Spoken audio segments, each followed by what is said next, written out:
So guys हम पहुंच चुके हैं अपने मोल की तरफ और मोल क्यों हम डिफाइन करेंगे in the light of previous lecture. ठीक है, देखें, as you noted we take 12 gram. आपको अगर याद हो तो पिछली वीडियोस में हमने कार्बन 12 का 12 ग्राम लिया था। ठीक है, और एवोगाड्रो ने हमें कहा था कि अगर आप इतना इसका ले लें तो इसमें इतने एटम आएंगे, 6.023 मल्टीप्लाई बाई 10⁻23 एटम आएंगे।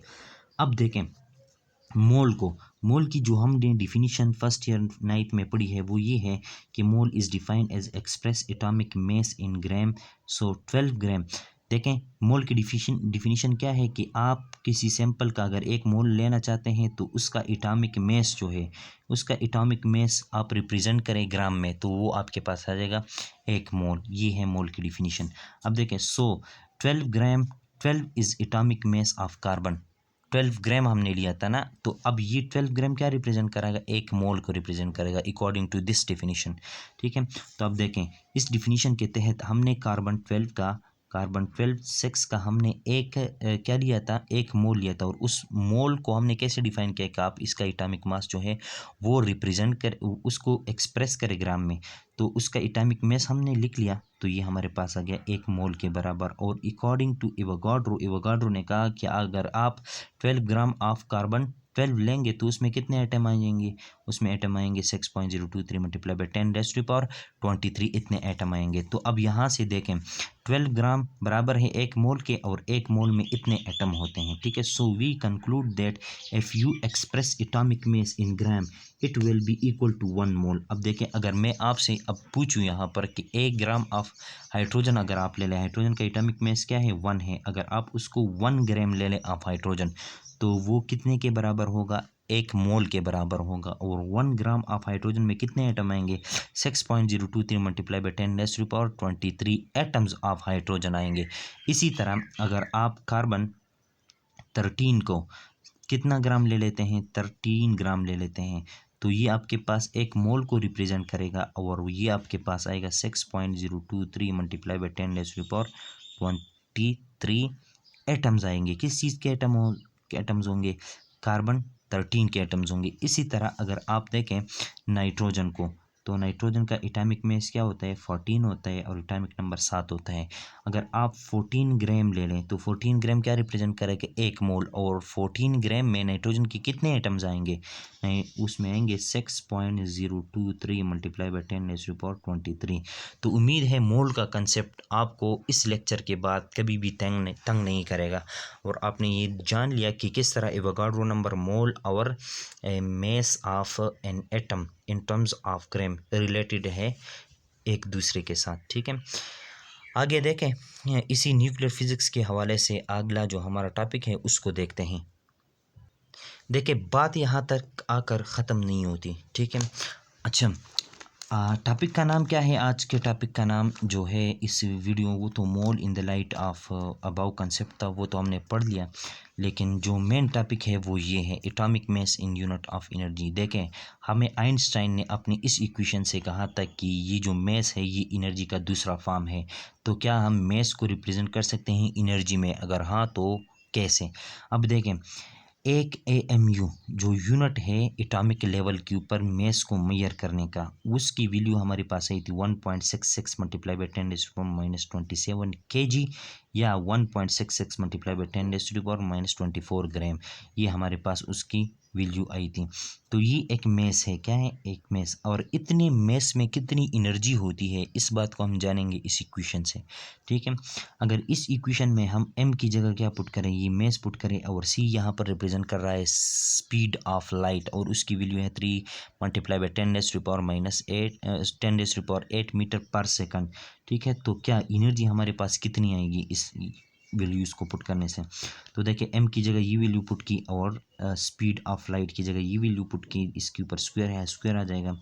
अब देखें, 1.663 का स्क्वायर होता है 9, और ये 10⁻⁻27 अपनी जगह पर, और 10 क्या है, 8 है, और उसकी पावर 2 है, पावर मल्टीप्लाई होकर 16 आएगा, और यूनिट आ जाएगा kg, और इधर मीटर है तो मीटर का स्क्वायर पर सेकंड स्क्वायर, ये हमारे पास यूनिट आ गया। अब देखें, आप 1.66 को मल्टीप्लाई करें 9 के साथ तो आपको न्यूमेरिकल वैल्यू मिलने वाली है 14.94 multiply by 10 raise to power base एक जैसे पावर और ऐड हो जाएंगे 27 माइनस 16 तो -11 आता है।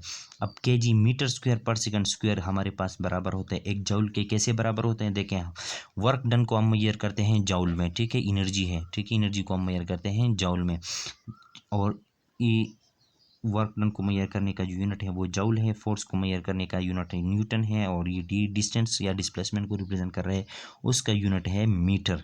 अब न्यूटन को हम इस तरह लिख सकते हैं इस इक्वेशन से, F is equal to ma से हम लिख सकते हैं कि ये एक न्यूटन हमारे पास बराबर होता है kg और एक्सेलरेशन का यूनिट होता है मीटर पर सेकंड स्क्वायर।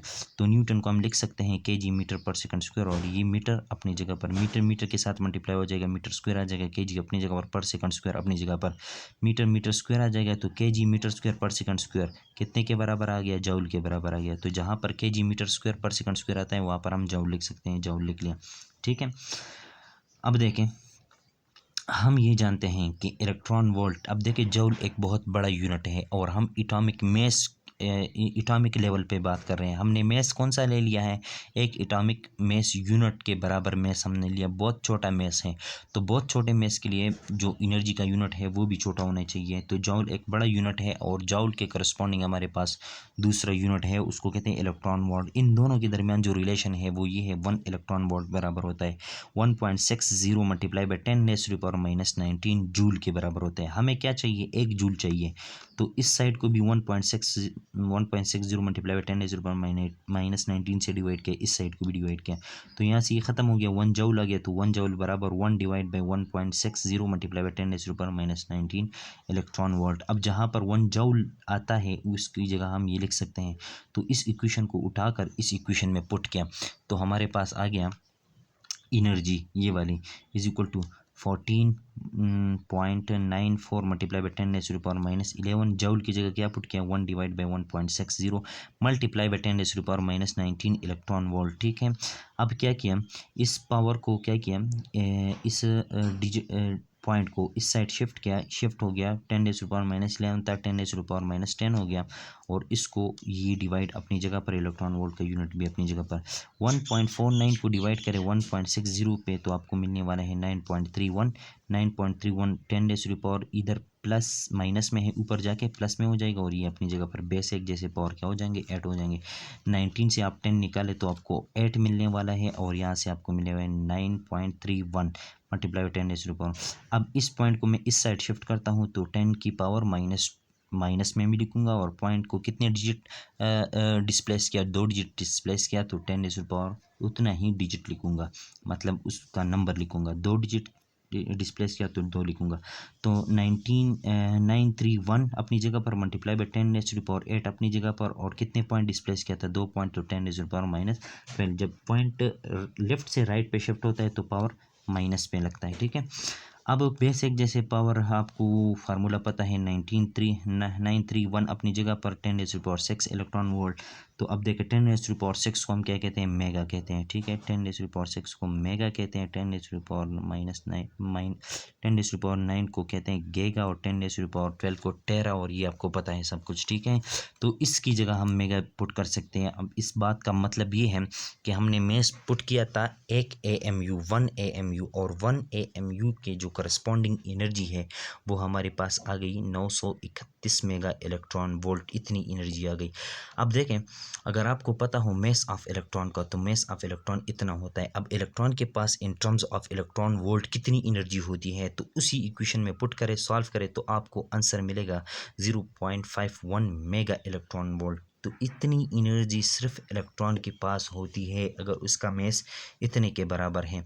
और इसी तरह मेस ऑफ न्यूट्रॉन जो होता है वो कितना होता है, 1.67 multiply by 10 raise to power -27 kg। तो उस मेस को अगर आप पुट करें इस इक्वेशन में, is equal to mc², speed of light की ये वैल्यू पुट करें, आप प्लस माइनस करें जिस तरह हमने ऊपर कर लिया, तो आपको आंसर मिलेगा 937 मेगा इलेक्ट्रॉन वोल्ट। मतलब ये है कि मेस ऑफ प्रोटॉन के साथ इतनी एनर्जी है, ठीक है। और ये हम यूज़ करेंगे आने वाले लेक्चर्स में, इस पर न्यूमेरिकल सॉल्व करेंगे, ये वैल्यूज़ हम पुट करते जाएंगे। और इसी तरह न्यूट्रॉन के पास जो मास होता है वो थोड़ा सा हेवियर होता है देन प्रोटॉन एंड इलेक्ट्रॉन। तो अब देखें mass of neutron 1.675 multiply by 10⁻⁻27 kg। अगर उसकी इस मास को उठाकर इस इक्वेशन में आप पुट करें तो आपको करस्पॉन्डिंग जो एनर्जी है वो मिलती है 938 मेगा इलेक्ट्रॉन वोल्ट। तो इतनी एनर्जी, सबसे ज़्यादा एनर्जी न्यूट्रॉन के पास होती है, उसके बाद प्रोटॉन के पास, उसके बाद जो है 1 AMU के पास, जो कि कितनी आ रही थी 931, और उसके बाद जो है सबसे जो स्मॉल वैल्यू होती है वो इलेक्ट्रॉन के पास होती है 0.51 मेगा इलेक्ट्रॉन वोल्ट। उम्मीद है आपको इस लेक्चर में भी मज़ा आया होगा। अगर आपने अभी तक चैनल को सब्सक्राइब नहीं किया तो चैनल को सब्सक्राइब करें, वीडियोस को लाइक करें, शेयर करें, इससे हमारी हौसला अफजाई होती है और हम कोशिश करेंगे कि आपके लिए एक बहुत ही अलग कंटेंट लेकर आए।